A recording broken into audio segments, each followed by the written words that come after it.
Hello. So my collection of sample bottles is beginning to get unmanageable, so we're going to knock out three of them today. And it's also an opportunity for me to review some stuff from one of my favorite distilleries in the world, Neisson, from the far west coast of Martinique. I love Neisson stuff. So there are a couple of rum producers I would count among the best in the world. But Neisson is the only one that seems to be doing a lot of nerdy stuff with, at least at that level, with the nature of their cane. You look at Hamden, and I mean, Diamond, maybe a few others like that.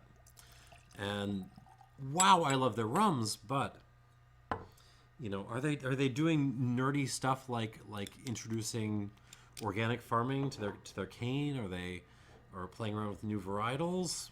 Maybe not. I mean, even with some of my beloved Clarendon distilleries, they're pretty much just harvesting what they can get, right? So, like, this is Neisson is where kind of the experimentation is happening. But today we're gonna be dealing with something I haven't really dealt with from them, because everything I reviewed from Neisson so far, and I've done some organic stuff, I've done some basically still strength stuff, has been unaged, and I have not done an aged Neisson so far. So I could review their Reserve Spéciale, which I enjoy very much. I haven't had it in a couple of years, but I should really get around to grabbing a bottle. But instead, I'm going to be reviewing some barrel picks, special bottlings, they're calling them, for Ed Hamilton. Ed Hamilton is this 9-foot guy who runs Ministry of Rum and has basically his own rum range. I've reviewed a number of things from him. And he's also the guy who runs Caribbean Spirits, who imports Neisson. So he has a intimate connection with these folks. Now, the fun thing about these, we have got a 2015, a 2014, and a 2013. I'm going to go in reverse chronological order. Is they were matured in different casks, so we can compare what happens to, I guess, basically the same distillate when you age it in different wood. So let's get this started. The first one I'm going to do is the Neisson Hamilton. Neisson Rum, spelled R-U-M, not with no H. Neisson Rum 2015, special bottling for Ed Hamilton. This is from, of course, the Neisson Distillery in Martinique, and this was aged 41 months, so roughly 3.5 years in Limousin. So, basically Quercus Albert from the heart of France. And it is bottled at 57% alcohol, dead.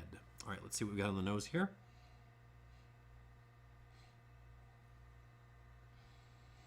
So this smells both very fresh and extremely woody at the same time. I think, so I think it was in the Craigellachie reviews about how with young spirits along with young wines, you often get a sharp distinction between the primary notes from the distillate and the secondary notes from the wood. And it really takes a lot longer for the tertiary notes, the notes from the aging process itself, to start to show up. And here is a prime example. You are getting wood and distillate and not a whole lot of age from it. But that's okay. I'm getting, the wood is really in charge here. Fig butter. Lots of fig butter. But then the spirit is in there. There's lots of fennel. There's lots of white pepper. There's some cumin notes in this, or even almost like a curry thing, like a red curry thing. Some dried apricots. There's quite a lot of tropical fruit going on in here. Like there's some kiwis. There's some plantains. A lot of cinnamon, a lot of cinnamon stick, allspice. There's some kind of minerality going on here, like some like rock smoke kind of thing, but it's mingling a lot with those fruity notes. Some rubber cement, weirdly enough. Actually, there's a more than a little bit of Coroni going on in here, which is a little bit of a surprise. There's that kind of like burning tire sort of thing. Yeah, and then like the rocks, like rock dust, wet rocks, and maybe a little bit of sea salt in there. On the palate of this,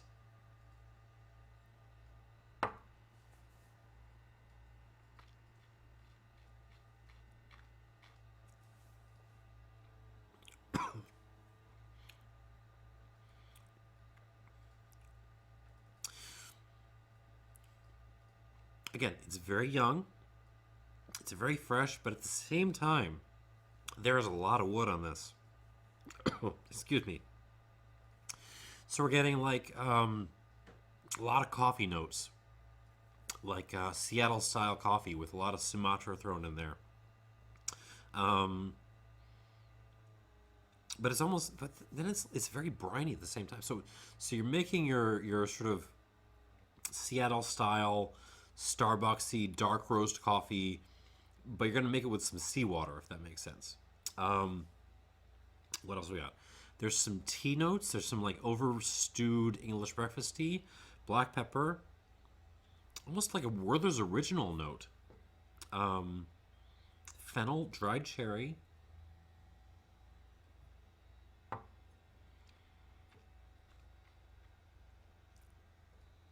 Lots of dried stuff, like dried kiwi, maybe. Um, that kind of rock dusty kind of thing, but again, mingling with the fruit. Um, More than a little Dr. Pepper, actually, and a nice scoop of like dry dirt. Maybe a twist of lemon in there. There's actually a little bit of lemon here as well.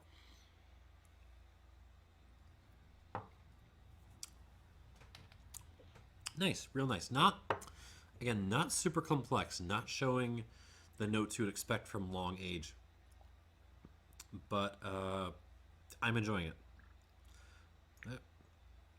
Four, and let's see if that's going to be enough.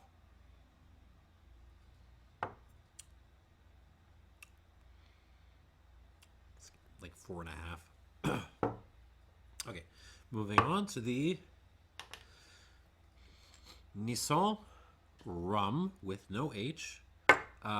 Special bottling for Ed Hamilton, 2014. Now this one is a blend, so it's not a blended cask. It's this was aged 36 months. I should be able to read my notes. 36 months in ex-Cognac barrels. So used barrels, and they were used for cognac. And then it was re-racked in ex-bourbon barrels for 8 months. So 42 months of aging total, but in different woods. That 8 months would almost count as a finish, except this is tropically aged, so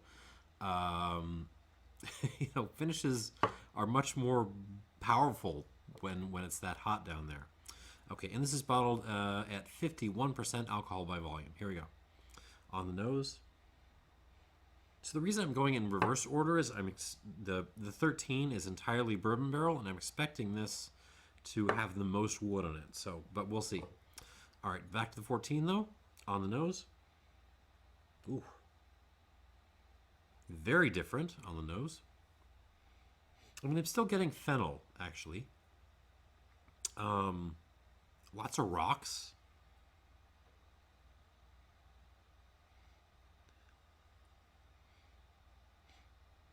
What is that? Almost like a mint note, but it's almost mint mingled with fruit chewing gum. Hard to nail down what kind of fruity chewing gum. It's almost like like it's halfway in between strawberry and like a raspberry chewing gum. So you mixed up your big lead chew for the strawberry and the raspberry. Um,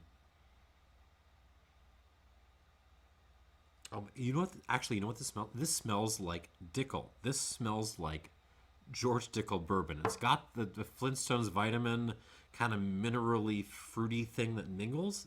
That's what this smells like. Oh my god. I mean, it's still got other notes beyond that, but now that I'm picking up on it, like I can't get away.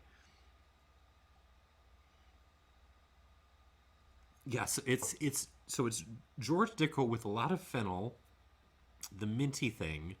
Um, but then there's some other stuff. There's some apricot. There's some limoncello. Um, Actually, a little bit of lime too, like a lime zest kind of thing. It's a little bit grassy. There's a little bit of like a clump of dry grass thrown in there. Some kirsch, some like cherry eau de vie. What is that? Isn't cinnamon like a cardamom note maybe? Oh, and like a white pepper kind of note. But really, I mean, now that I've got it in my brain, I'm only smelling George Dickel. Oh Lord, what a video. Okay, here we go. On the palate with this. Here we go.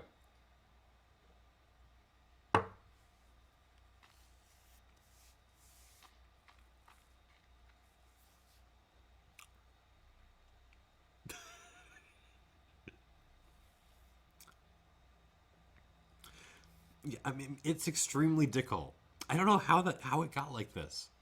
I don't know if maybe the bourbon barrels this was racked into were Dickel ones, but I don't think so. I think this is just part of what you get with aged Neisson, maybe.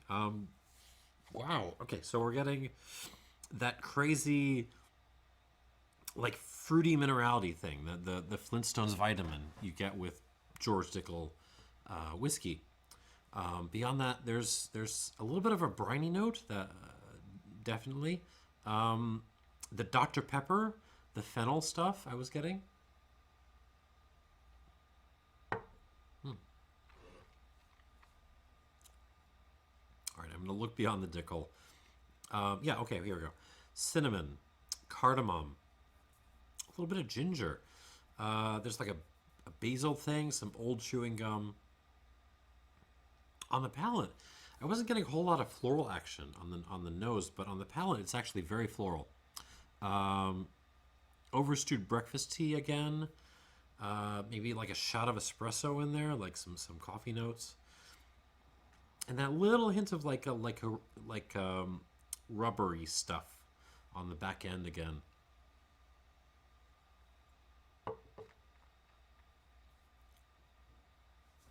Yeah, interesting. It's like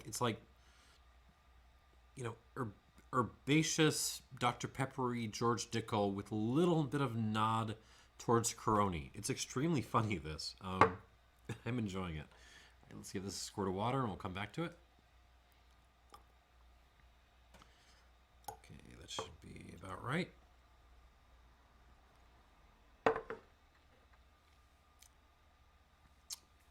Okay, and on to what I'm expecting to be the woodiest of the bunch. The 2013 Neisson Rum special bottling for Ed Hamilton. This is bottled at a mere 50.8% alcohol by volume, but it was aged entirely in ex-bourbon barrels, which is the scary part. Because I mean, if this was presumably 5 odd years, and they're not telling me how much time. At least I couldn't find that information. But say about 5 odd years in American oak, that is more than enough time to completely swamp this rum. So I'm a little scared. Let's see what's going on. Here we go on the nose.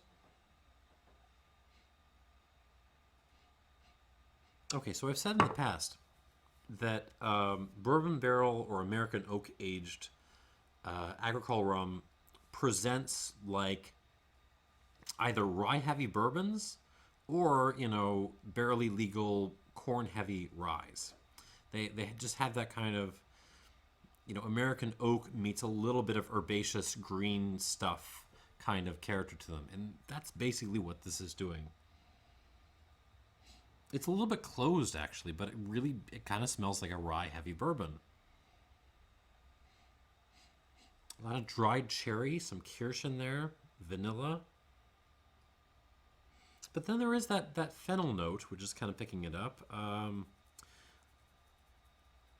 An interesting minerality thing, which is not Dickel, and it doesn't quite smell like Dickel this time. But it is quite fruity, along with the minerality thing. Some Lipton's tea, maybe some some fresh Brussels sprouts, lemon. So you put a slice of lemon in your Lipton's tea, that kind of thing. And that curry note I was getting before on, I think, the 15. That's kind of come back. All right, on the palate.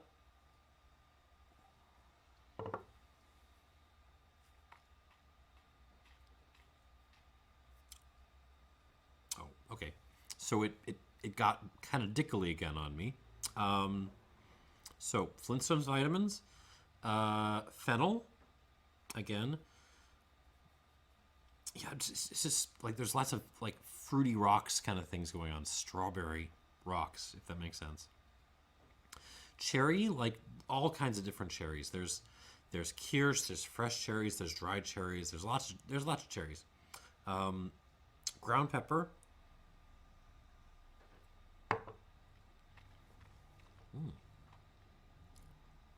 But then there's those sort of green herbaceous notes. There's a seaweed salad kind of thing going on. If you've ever gone to a sushi bar with someone who insisted on having some kind of vegetables, and you got some seaweed salad, and you kind of ate way too much of it, that's kind of what I'm getting here. Some bergamot, so like herbaceous orange, like an old grass kind of note, old sweet tea. So, sweet tea maybe you left out a little bit too long. And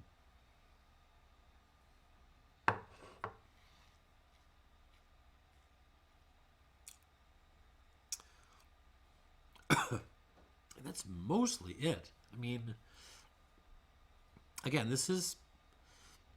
there's hints of the Neisson distillery character here, but this is really presenting like a rye heavy bourbon. I mean, that's basically what I'm getting on this, like 90% of it, and that's okay. I mean, I don't know the pricing on this, but depending on how much you're paying, maybe that's okay. So let's give this some water, and we'll come back to it.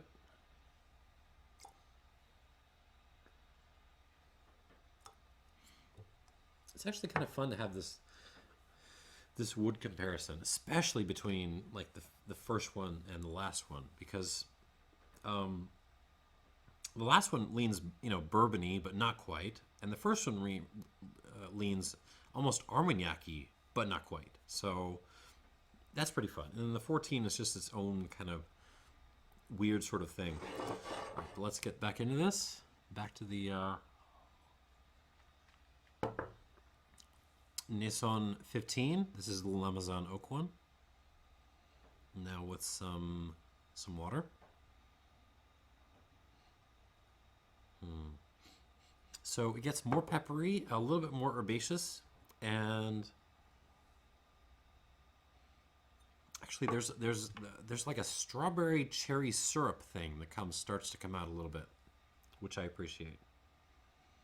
So I'm really smelling like you had a nice cup of coffee. You went to Pete's Coffee, and you ordered your cup of coffee, your pour over, with a little bit of like basil and menthol, and you poured some like strawberry syrup in there, and then on the side you had some figs, and you sort of ground a lot of black pepper over them. That's kind of what I'm getting on the nose of this. And then on the palate, here we go.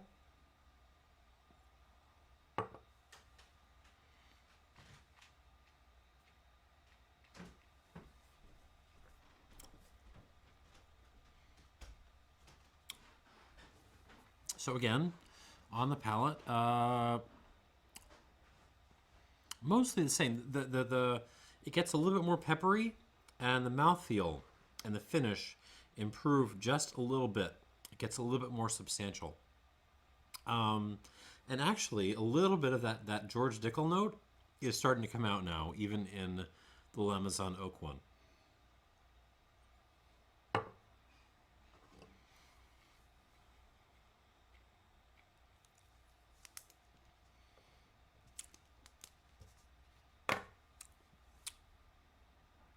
Okay, I mean, it's a fun rum, right? But, I mean, it's quite good, but it's also a hair bit simple. Like this just feels like, oak and distillate, and they haven't really had time to kind of weave it together.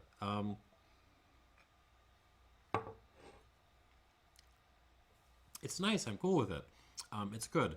But I'm only going to give it 85 out of 100. So good, but it's going to depend on what kind of pricing you can get on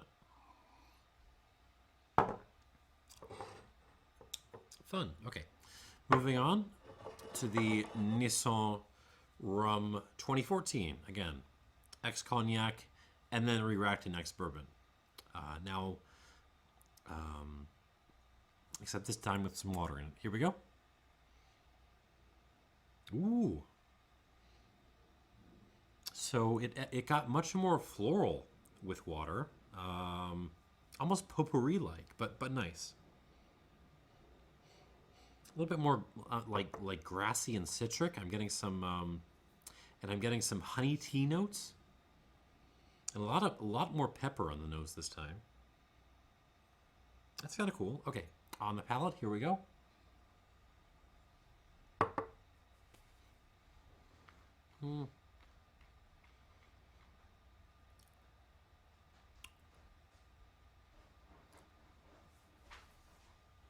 Let me try that one more time.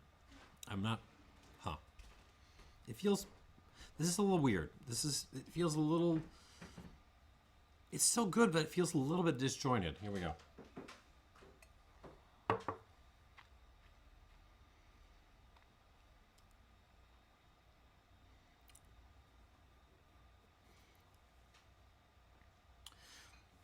Yeah, I'm enjoying a lot of what's going on here, but it isn't that coherent, if that makes sense. Coffee cake, George Dickel, the flowers and the rocks, and the like the fruit thing. Some nice, funky aromatic stuff happening on the palate. And the pepper and some grippiness on the back end.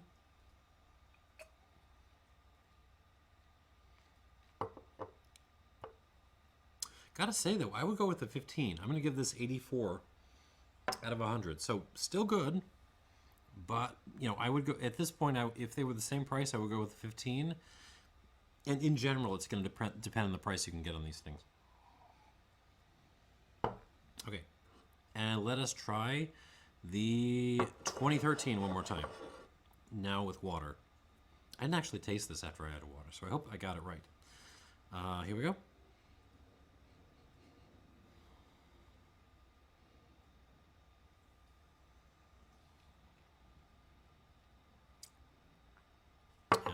Could use another like half squirt. Okay, so bear with me. It's still a little bit nippy on this. So again, I'm not adding water because I insist on drinking, everything watered down, but it's more about seeing how it reacts when I add a little bit of water to it, because if good things come out, that is a good sign. If bad things come out, that is also a good sign. And if nothing happens, that's a bit of information too. Okay, here we go.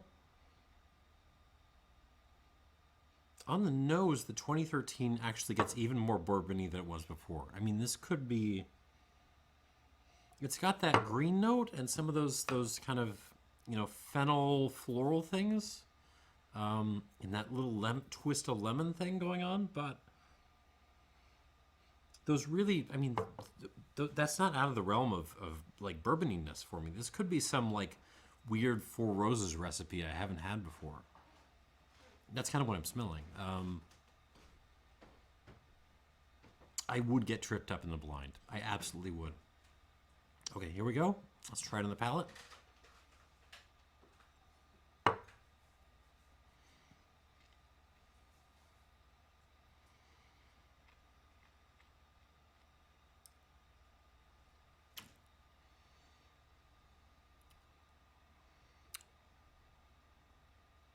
Okay, so this has, to a large extent, a more coherent story to tell than the 2014 I just tried. Like, it's very much on cherry and rocks and cinnamon and oaky deliciousness and a little bit of vanilla and some Brussels sprouts in there.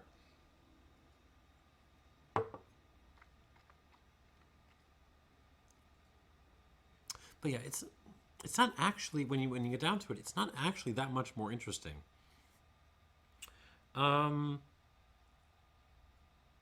Yeah, I don't know what to do with this. It's nice, but it feels a little bit like rum of the week ish. And I don't necessarily see a reason for buying this over buying like a nice bottle of Four Roses or something, or like a High Rye Wilderness Trail, like something like that. Perfectly nice whiskey. I mean rum. I almost said whiskey there, and that's a little telling, isn't it?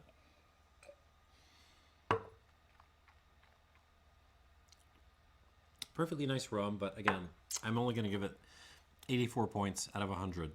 A little bit more coherent than the 14, but less interesting at the same time.